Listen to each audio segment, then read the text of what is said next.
ప్రముఖ గాయని ఆశా భోస్లే కన్నుమూశారు. ముంబైలోని బ్రీచ్ క్యాండీ హాస్పిటల్లో చికిత్స పొందుతూ తుది శ్వాస విడిచారు.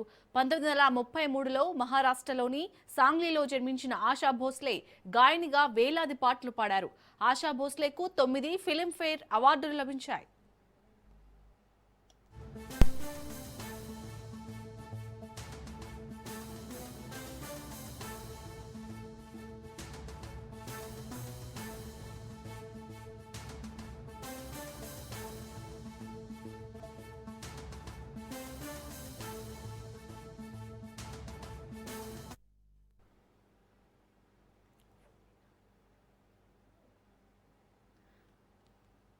ప్రముఖ గాయని ఆశా భోస్లే కన్నుమూశారు.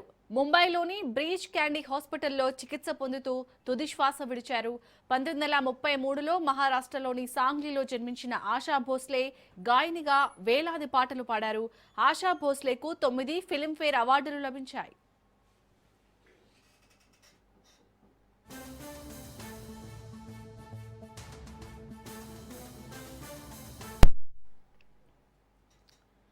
రటిక ముంబైలోని బ్రీచ్ క్యాండీ హాస్పిటల్లో చికిత్స పొందుతూ అయితే ప్రముఖ గాయని ఆశా భోస్లే కన్నుమూశారు. దీనికి సంబంధించి మరిన్ని అప్డేట్స్ ని మా ఇన్పుట్ రైటర్ శ్రీకాంత్ అందిస్తారు. Srikanth, good afternoon. ఆశా భోస్లే భారతదేశం గర్వించదగ్గ గాయని అని చెప్పాలి. కేవలం అంటే దేశంలో అన్ని భాషల్లో కూడా ఆమె పాటలు పాడినటువంటి వ్యక్తి. దరిదాపు 12,000కు పైగా పాటలు పాడినటువంటి వ్యక్తిగా ఆశా భోస్లేను మనం మాట్లాడాల్సినటువంటి అవసరం ఉంది. 1940 నుంచి ఆమె తన జీవితాన్ని మొదలుపెట్టింది. 40-50లో అత్యంత కీలకమైనటువంటి గాయకుల్లో ఆశా భోస్లే కూడా ఒకరు. మంగేష్కర్, లతా మంగేష్కర్ కి స్వయాన సోదరి. మంగేష్కర్ కుటుంబం నుండి వచ్చినందున తన అక్కలాగే ఒక అద్భుతమైనటువంటి కంఠం అనే చెప్పాలి. 1950 ఆ సమయంలో బాలీవుడ్ లో ఆశా భోస్లే గొంతు ఒక మాయాజాలాన్ని సృష్టించిందని చెప్పాలి. అట్లాంటి ఆశా భోస్లే ఈరోజు మరణించారు 92 ఏళ్ల వయసులో. ఆమె ముంబైలోని బ్రీచ్ క్యాండీ హాస్పిటల్లో చేరడం జరిగింది నిన్న. డాక్టర్స్ కూడా నిన్న ధృవీకరించారు. ఛాతీ ఇన్ఫెక్షన్ ఉంది, కొంత అలసట ఉంది, ఆమె ఆరోగ్యం క్షీణించింది అంటూ కూడా ఆశా భోస్లే మనవరాలు కూడా చెప్పడం జరిగింది. అయితే ఇప్పుడు ఆశా భోస్లే మరణ వార్త మాత్రం సినీ కళారంగాన్ని ఒక్కసారి కుదిపిస్తుందని చెప్పాలి. ఎందుకంటే వీళ్ళంతా ఒక తరం ఆర్టిస్టులు, వీళ్ళంతా ఒక తరం గాయకులు. ఎస్పి బాలసుబ్రహ్మణ్యం గాని, ఆశా గాని, లతా మంగేష్కర్ గాని, వీళ్ళంతా కూడా ఒక ఏరాను ఏలినటువంటి వాళ్ళు. అట్లాంటిది ఈ రోజు మధ్యాహ్నం ముంబైలో ఉన్నటువంటి బ్రీచ్ క్యాండీ హాస్పిటల్లో ఆమె తుది శ్వాస విడడం జరిగింది. అయితే నిన్న సాయంత్రం ఆమె హాస్పిటల్ కి తీసుకెళ్లారు. ఆ సమయంలో ఆమెకు గుండెపోటు వచ్చింది. చెస్ట్ సంబంధించినటువంటి ఇష్యూస్ కూడా ఉన్నాయన్నటువంటి వార్తలు కూడా బయటికి రావడం జరిగింది. అయితే తర్వాత అంటే ఈ మరణ వార్త మాత్రం నిజానికి ఒక్కసారిగా అటు బాలీవుడ్ ని, ఇటు దేశంలో ఉన్నటువంటి సంగీత ప్రియులందరినీ కూడా కలిసివేసిందని చెప్పాలి. ఆశా భోస్లే తన ఓవరాల్ కెరీర్ లో 12,000కు పైగా పాటలు పాడారు. మరీ ముఖ్యంగా మనం కొన్ని పాటల్ని గుర్తు చేసుకోవాలి. దమ్మారోదం అనే పాట గాని, అబ్తో ఆజా అనేటువంటి పాట గాని, చురాలియా హే తుమ్నే లాంటి పాటలు ఇవి ఎవర్ గ్రీన్ పాటలుగా మిగిలిపోయాయి. ఆశా భోస్లే సంగీత ప్రయాణం అంత సులభంగా ఏం సాగలేదు కూడా. ఆశా భోస్లే తండ్రి నేపథ్యాన్ని కూడా ఒకసారి ఇక్కడ మనం గుర్తు చేసుకోవాలి చాలు. ఎందుకంటే తన తండ్రి కూడా ఒక రంగస్థల నటుడు, తో పాటు ఒక శాస్త్రీయ గాయకుడు కూడా. అంటే మంగేష్కర్ బిడ్డ కాబట్టి దిగ్గజ గాయకులుగా ఉన్నటువంటి ఫ్యామిలీ నుంచే వాళ్ళు ఉన్నారు. తండ్రి కూడా శాస్త్రీయ సంగీతం అయిపోయి ఉన్నారు. ఆ తర్వాత లతా మంగేష్కర్ కు స్వయాన చెల్లెలు ఆమె. కేవలం 9 అంటే ఆమె చిన్న వయసులో 9 ఏళ్ల వయసులోనే తండ్రి మరణించారు. కుటుంబాన్ని పోషించడం కోసం ఇద్దరు అక్క చెల్లెలు ఇద్దరు కూడా కలిసి పాటలు పాడడం స్టార్ట్ చేశారు. 16 ఏళ్ల వయసులోనే ఆశా భోస్లే తన అక్క లత దగ్గర సెక్రటరీగా పనిచేస్తున్నటువంటి గన్ ప్రతాప్ భోస్లేను అంటే ప్రేమించి పెళ్లి చేసుకోవడం జరిగింది. ఆ తర్వాత చాలా కాలం పాటు ఆశా భోస్లే ఇద్దరు అక్క చెల్లెలు మాట్లాడుకోవడం చాలా తగ్గిపోయిందని చెప్పాలి. ఆశా భోస్లే చాలా ఇబ్బందులు ఎదుర్కొన్నారు, ఇంట్లో కూడా చాలా ఇబ్బందులు ఎదుర్కొన్నారు. పెళ్లి తర్వాత ఒకనొక సందర్భంలో జీవితం మీద చాలా నిరాశ గురై జీవితాన్ని చాలించాలన్నటువంటి దశకు రావడం జరిగింది. ఆ సమయంలో కుటుంబానికి కూడా దూరం అయ్యారు. 1960లో ఆమె తన మొదటి భర్త నుండి విడిపోయారు. అంటే ఆ వివాహం రద్దయిన తర్వాత అప్పటికి తనకు 3 పిల్లలు ఉన్నారు. హేమంత్, వర్ష, ఆనంద్ అనేటువంటి 3 పిల్లలు ఉన్నారు. వాళ్ళ కుటుంబానికి తిరిగి వచ్చినప్పుడు కూడా వాళ్ళ మధ్య దూరం అనేది మెల్లమెల్ల తగ్గడం కూడా స్టార్ట్ అయిపోయింది. అండ్ ఆశా భోస్లే తర్వాత మళ్ళీ జీవితాన్ని రీస్టార్ట్ చేసిందనే చెప్పాలి. సో అప్పుడు సంగీత విద్వాంసుడనే చెప్పాలి. ఆయన ఆర్డి బర్మన్. సో బర్మన్ గురించి ఎవరికి ప్రత్యేకంగా చెప్పాల్సినటువంటి అవసరం లేదు. ఫేమస్ మ్యూజిక్ డైరెక్టర్ భారతదేశంలో. వాళ్ళిద్దరూ మొదటిసారి కలుసుకున్నారు. ఆ తర్వాత ఫ్రెండ్షిప్ కాస్త ప్రేమగా మారింది. ఆ తర్వాత ఇద్దరు కలిసి పనిచేశారు. అదే టైంలో Teesri Manzil cinema. So Teesri Manzil cinema టైంలో వీళ్ళిద్దరు కలిసి పనిచేశారు. ఆ సినిమా కూడా సూపర్ హిట్ అయింది. సో అట్లాంటి టైంలోనే ఆర్డి బర్మన్ పెళ్లి ప్రతిపాదన పెట్టారు. వెంటనే ఆశా భోస్లే అంగీకరించింది. బట్ అటు కుటుంబం మాత్రం నిరాకరించింది అటు బర్మన్ తరపు నుంచి. బట్ ఏదేమైనా కానీ కష్టాలు ఎదుర్కొన్నారు. సో చాలా సందర్భాల్లో ఆశా భోస్లేని వద్దని పాటలు ఆపడం కూడా జరిగింది. ఈవెన్ 1950s నుంచి 1990 ఆ టైంలో ఆశా భోస్లే, ఓపి నయ్యర్, ఆర్డి బర్మన్, ఖయ్యామ్, బప్పి లహరి ఇలాంటి చాలా మంది సంగీత దర్శకులతో కలిసి ఆశా భోస్లే పనిచేశారు. ఆమె ఎన్నో ఎవర్ గ్రీన్ పాటలు పాడారు. అయితే ఒకనొక టైంలో ఆమె గొంతు కూడా బాగాలేదని చెప్పేసి రికార్డింగ్ స్టూడియోల నుంచి ఆమెను రిజెక్ట్ చేయడం జరిగింది.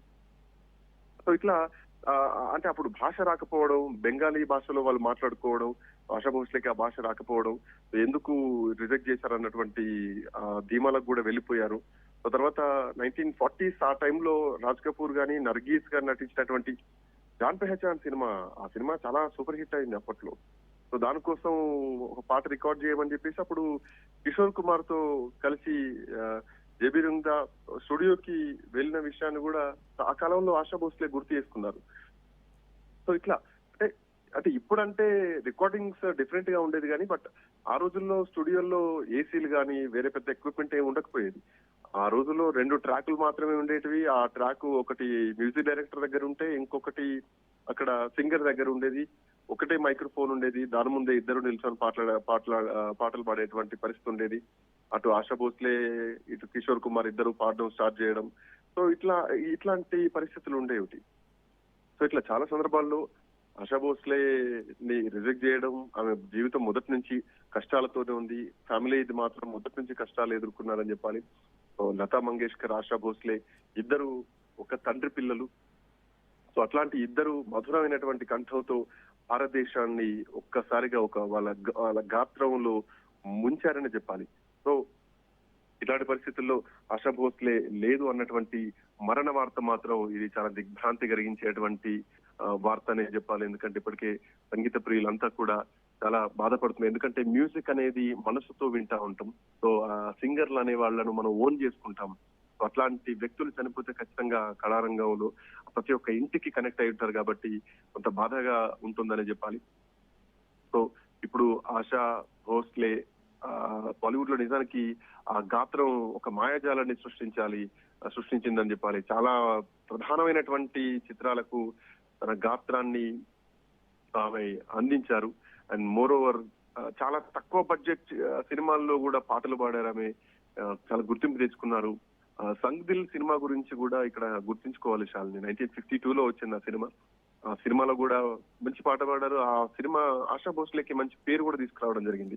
అండ్ మోరోవర్ అప్పుడు ఉన్నటువంటి మ్యూజిక్ డైరెక్టర్స్ కూడా ఆశా భోస్లే పాటలతోటే వాళ్ళకు కూడా పేరు వచ్చింది.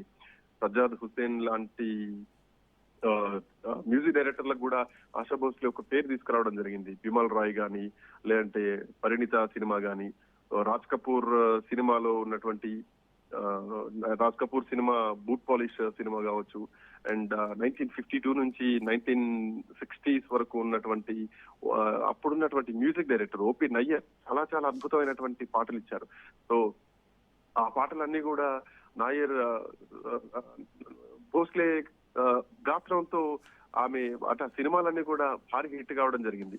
సో ఇట్లాంటి నేపథ్యంలో ఆశా భోస్లే నిజానికి ఆమె నిష్క్రమణ మాత్రం బాలీవుడ్ మొత్తం కూడా ఒకసారిగా కలిచేసిందని చెప్పాలి. ఎందుకంటే ఆమె పాటతోటి హిట్ అందుకున్న వాళ్ళందరూ కూడా famous music directors, the same time చాలా పెద్ద హీరోలుగా ఉన్నారు.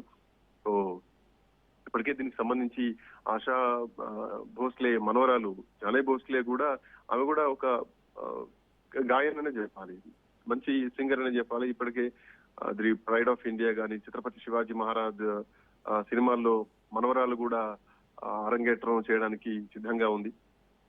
సో అటు కుటుంబాలను నిలబెట్టుకుంటూ తాను ఇబ్బందులు పడుతూ తన కుటుంబాన్ని నిలబెడుతూ చిన్నతనంలోనే తండ్రిని కోల్పోయినటువంటి ఒక మహిళ, ఇద్దరు అక్క చెల్లెళ్ళు బాలీవుడ్ సామ్రాజ్యాన్ని మొత్తం తన గాత్రంతో ఓలలాడించారంటే ఆ అంటే ఎంత అభిమానాన్ని సంపాదించుకున్నారో మనం అర్థం చేసుకోవచ్చు. ఇట్లా నేపథ్యంలో ఆశా భోస్లే మరణం మాత్రం చాలా బాధాకరమైన చెప్పాలి. ఆశా భోస్లేకి సంబంధించినటువంటి మనవరాలు కూడా జానకి భోస్లే తొందరలోనే ఆమె నటిగా అరంగేట్రం చేయబోతోంది అన్నటువంటి వార్తలు కూడా బాలీవుడ్ లో వస్తున్నాయి. అదే ఇందాక నేను చెప్పినట్టు ది ప్రైడ్ ఆఫ్ ఇండియా గానీ, ఛత్రపతి శివాజీ సినిమా అంటే బయోగ్రఫీ నేపథ్యంలో వస్తున్నటువంటి ప్రైడ్ ఆఫ్ ఇండియా.